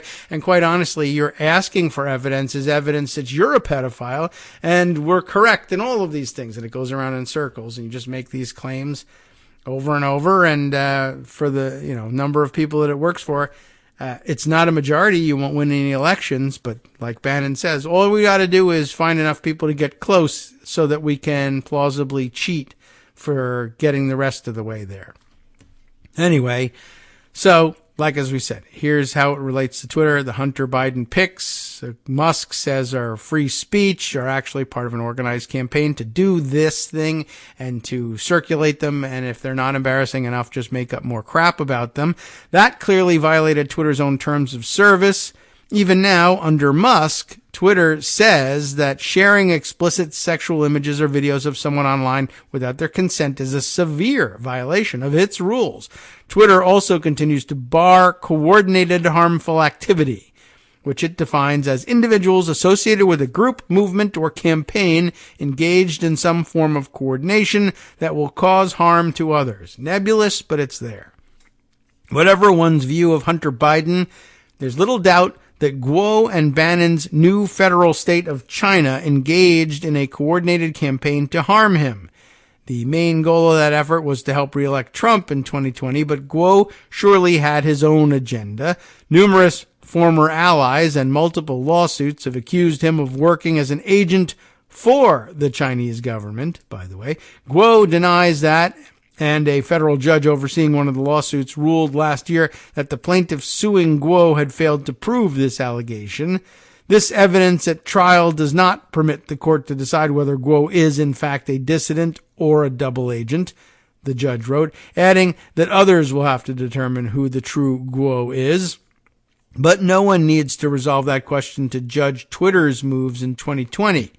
The effort by Guo and his backers to propagate explicit messages and lies to hurt the Bidens was very much the kind of disinformation campaign that social media companies have good reason, even a responsibility, to combat. Twitter's decision to suppress those tweets, in retrospect, holds up just fine. But, for some reason, Barry Weiss and Matt Taibbi and others have taken up the mantle of the opposite side, that in fact they were very wrong to try to suppress the major story of what Hunter Biden looks like naked, and P.S. maybe he was also engaging in sexual trafficking of underage Chinese girls. Now, there's no pictures of that, and there's no documentation of that, and there's nothing about it on paper anywhere except printouts of messages that Guo Wenyi circulated saying, I want everybody to make up stories like this about Hunter Biden. That's the only thing that's down on paper that's evidence of anything anywhere. But suppressing the story, obviously a huge blow against free speech somehow, for some way or some reason. I can't believe, I don't know. Matt Taibbi's always been kind of a weirdo, and quite honestly, he falls into the every accusation is a confession trap himself. I don't know what Barry Weiss's story is, but she just started, her whole thing was, well, I don't like people criticizing Israel because it's anti-Semitic, and therefore people advocating for either a dual state or freedom from Israel for the Palestinians are therefore anti-Semitic, and I don't like that they say that that's not the case, and that's always been kind of her shtick. And then she got into it as I understand her in larger part because she was worried about campus freedom of speech issues, because same issue, just writ larger and I guess in a different context, and how she decided that this was all somehow going to carry her to the point where she's campaigning for people's right to see naked pictures of Hunter Biden. I think, at some point you kind of step back and say, I feel like I've gotten off the track here. And that maybe the larger principle behind seeing naked pictures of Hunter Biden isn't really such a large principle after all. And maybe I shouldn't be advocating for it. But she's in now. And, when there's billionaires involved in both ends of this story, Guo Wengi, a billionaire who says he's broke, and Elon Musk, a billionaire who says he's a big jerk, I guess the easiest explanation for why this is happening is, I guess you're getting money after all, or, your society, nonprofit foundation for the preservation of free speech on campus is getting money, and you're paying yourself as its executive director. So I'm not technically being paid by the billionaires. That's the sort of thing that very often gets arranged for these things as well. All right, so you never know. Let's see. Speaking of making up lies about crap so that you can make your claims or your preferred storyline go viral in social media, Twitter or otherwise, in the vein of the litter boxes in schools thing, I guess we now have another of Murdery Trader Green's activities over the weekend was to tell everyone that something woke ideology is so bad that yada da da da da, and therefore something follow us because teachers are telling their kids about dildos in school. Okay. I just, trigger warning for your morning discussion, everybody. It actually gets worse than that, because in support of her claim, and remember we were talking about this earlier with Greg, not the dildo part. Greg did not bring that up. That is true. But talking about the teachers and attacks on teachers. And I guess somewhere along the line in Murdery Trader Green's shtick at this conference, and I guess we could look up exactly what conference it was. A speech to New York Republicans, of all people. And I guess they're trying to play all the hits, and I don't know whether she was not getting enough applause or satisfaction or something out of the audience, so she pulled out the old one about, let's claim that teachers are too woke. Okay, mild, tepid applause. Okay, well, let's pull out that they are groomers. Okay, the applause is growing. Okay, then there has to be even more. Not only are there litter boxes in schools, but teachers are teaching kids and sexualizing them in school, and they're bringing dildos to school. Dildos, my God. And lube. Dildos and lube. Yikes. And what can we turn it? Lions and dildos and lube. Oh, my. It's escalating. It's even worse. And then she decided to finally illustrate the point. Well, now, hold on a minute, you say, as an audience member, a New York Republican. You say, now, I feel like we heard about the cat boxes. Surely we would have heard more about these teachers bringing dildos to school to sexualize the children by now, don't you? It is still hard for me to believe as a New York Republican. I am a Republican, but I am a New Yorker. It's hard for me to believe that someone from the sticks in Georgia is getting this news before me. How could this possibly be? Where are they getting all this stuff? And I guess by way of proof, she offers that, did you know you can actually get this stuff at Target nowadays? Now, again, here this time I'll remember ahead of time something of a trigger warning, but it's too late, besides which, the kids are in school, right? This is what people are saying. Many people are saying this, so now we have to say, who are these people who are saying this? It's Murdery Trader Green. I'll introduce it and make it somewhat, easier to transition to by saying I saw a toot on Mastodon from Tegan Goddard, the normally staid very dry Tegan Goddard. You know, he's got his shtick. And he's tweeting, hey, this is the line he used, easily the most amusing headline in more than 2 decades of running Political Wire. Very dry sense of humor, simply stating that. And then with a link to the piece, which, you know, granted, and certain browsers will show you what the headline is. But I clicked through because originally it just had a link. What is the most amusing headline you've dealt with in more than 2 decades of doing the Political Wire? And the answer is Marjorie Taylor Greene laments butt plug availability. And you don't know unless you know the story up front. Now, is she talking about supply chain shortages and she's very upset, or the overabundance and availability generally of butt plugs? And I guess as it turns out, it's the overabundance, which I don't know if it's really a thing. And it simply says, in its summary of a New York Post story, Representative Marjorie Taylor Greene's speech to New York Republicans took a strange turn when she noted how, quote, you can pick up a butt plug or a dildo at Target nowadays, unquote, while bashing transgender family policies in classrooms, the New York Post reports. I haven't looked through to the New York Post story, but I've seen people commenting on it or circulating pictures and video of her saying this thing. And I just got to say, I'm a pretty frequent Target shopper, and I don't believe I've ever seen that. I'm not looking, but then lots of people were saying Marjorie Taylor Greene seems to have a strange interest in this, and maybe she's looking too intently for these things. I guess it's possible that that is true, but I really doubt it. And I can't say I've ever seen them on display. And usually, generally speaking, retailers are, if they're interested in selling product, if they're stocking the product, they're interested in selling the product. If they're interested in selling the product, they're interested in showing that they've got the product. I've not seen that. Although I guess maybe, you know, these days I've learned this much. There's plenty of items that you can buy online. They're never available in stores, but usually that's when I'm looking for a certain kind of battery or, you know, some otherwise normal product, that you wouldn't have any reason to hide or be embarrassed about in public. Anybody, no matter who you are, I guess. You know, you find, okay, well, it's available from Target.com, but they don't sell it in their stores, but they'll ship it to you. Maybe I don't know.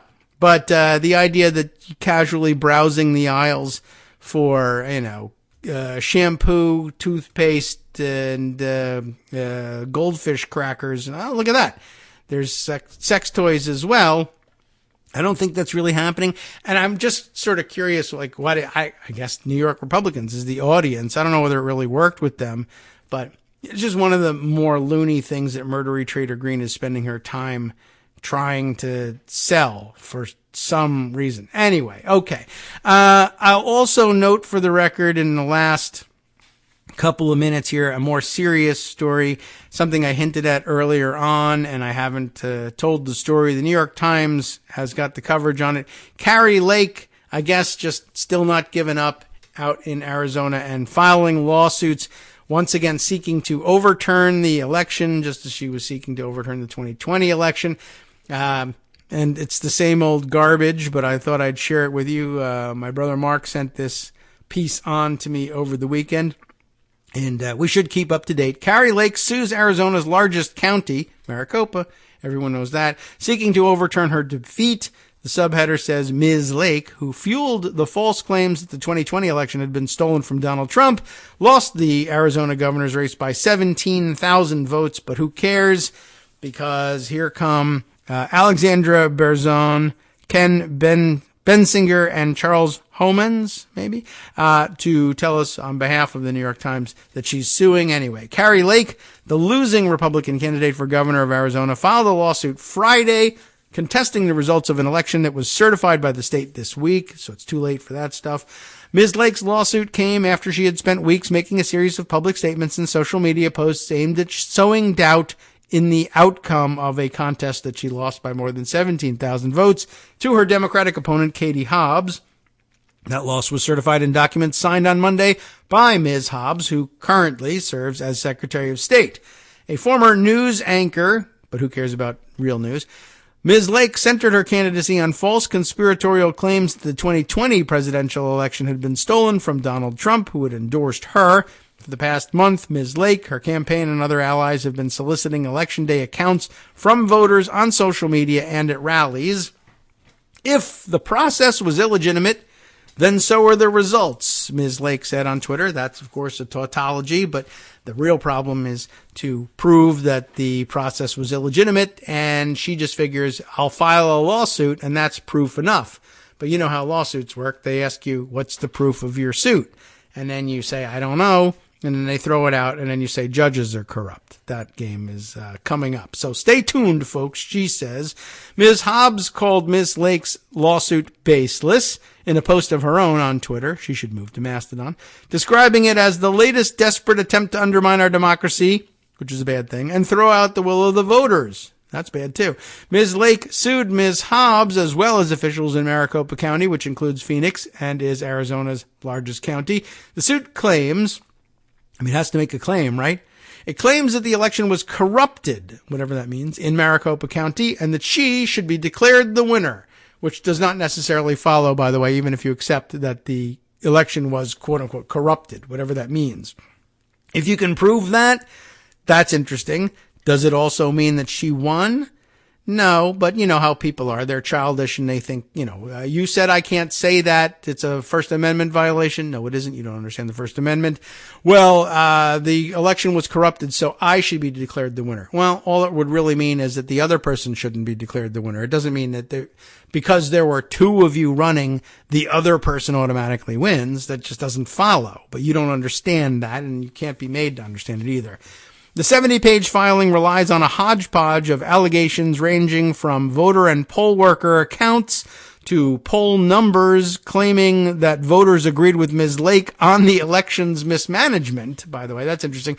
There are no polls that say more Arizonans wanted Kari Lake to be the governor and were confused because when we actually took the votes, the opposite came out, which is a childish conclusion to come to anyway, but they don't even do that. But I polled people and I asked them, do you agree with me that the election was corrupt? And they said yes, and so therefore it is, so I should win. That's it. That's the claim. Some of what is cited comes not from last month's election, but from the 2020 contest, which won't help anything. Other allegations accuse officials of wrongdoing for taking part in efforts to try to tamp down election misinformation. Fields Mosley, a spokesman for Maricopa County, he's got a pronoun, I might as well use it, said the court system was the proper place for campaigns to make their case to challenge results. But you have to make them properly, I would add to that.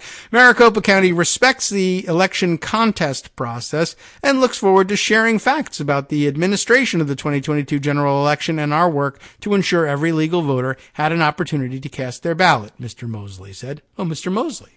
It's the butler from Downton Abbey. Or the Dowager House, anyway. A number of those cited as experts in the lawsuit. Who are these people? They're experts. Oh, the ones who are cited as experts in the lawsuit. Not experts about the lawsuit, but experts who are cited in the lawsuit. And one of those lawyers who filed the case, Kurt Olson, are part of a loose election denial network led by Mike Lindell, the pillow company entrepreneur who's been pushing conspiracy theories about election machines since early 2021 and who wants to be made head of the RNC, by the way. Another Lake lawyer, Brian Blame, I think we mentioned him as a maybe for this, but I guess he's signed up now, represented the contractor Cyber Ninjas during the partisan audit of Maricopa County's 2020 election results last year, and also represented supervisors in Cochise County this year in a lawsuit over an attempt to carry out a hand-counted audit plan. I think that's the context in which you heard his name before. Ms. Lake's legal actions come as lawsuits were also filed Friday by two other Arizona Republicans who lost their midterm elections, Mark Fincham, who ran for Secretary of State, and Abe Hamada, who ran for Attorney General. He's got a real close race there. He's still trailing his opponent by 511 votes, in a race that's still undergoing a recount, and he was joined in his lawsuit by the Republican National Committee. I guess the RNC not interested in joining either Fincham or Lake, which is curious and interesting. Mr. Hamda previously filed suit late last month seeking to overturn the election, but the suit was dismissed by a Maricopa County judge for being filed prematurely. In his new suit, filed in Mojave County, a Republican stronghold where he won 75% of the vote, it's more narrow than Ms. Lake's, claiming that it is not questioning the election's validity.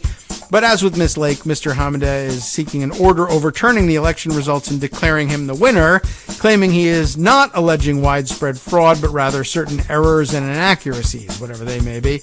On Twitter late Friday, Mr. Hamada wrote, Maricopa County faced unprecedented and unacceptable issues on Election Day. And they go on to try and detail some of those issues, but they come back to the same ones we've already heard about. Oh, the printers weren't working right. Okay, but they dealt with that. Yes, but that's unacceptable. And people love to use that word. And sometimes that too, like Inigo Montoya often said, I do not think that word means, I do not think that means what you think it means. You don't just walk around saying things are unacceptable and then therefore people say, oh yeah, that's right. And so therefore we can't accept it. Well, they might be unacceptable. Can you prove what they were? Can you prove that they're unacceptable? Can you prove that people generally agree with you that they're unacceptable? All right, and if you don't accept them, then what do you do? And that's the step that these guys skip all the time. Well, if an unacceptable thing happens, well, if there's only two choices, them or me, then the obvious answer is you order that me. I'm the winner. No, it doesn't follow. NetworksRadio.com. You have been listening to Kagro in the morning with David Waldman. Oh, wait. Well, there's never any way to make people understand that, except, of course, to stay tuned and listen to Justice Putnam with the West Coast Cookbook and Speakeasy coming up next right here on Networks Radio. He'll make you understand things, including, of course, his own take about what Murdery Trader Green has been saying and her relation to bringing Steve Bannon into it as well. So, more on that next.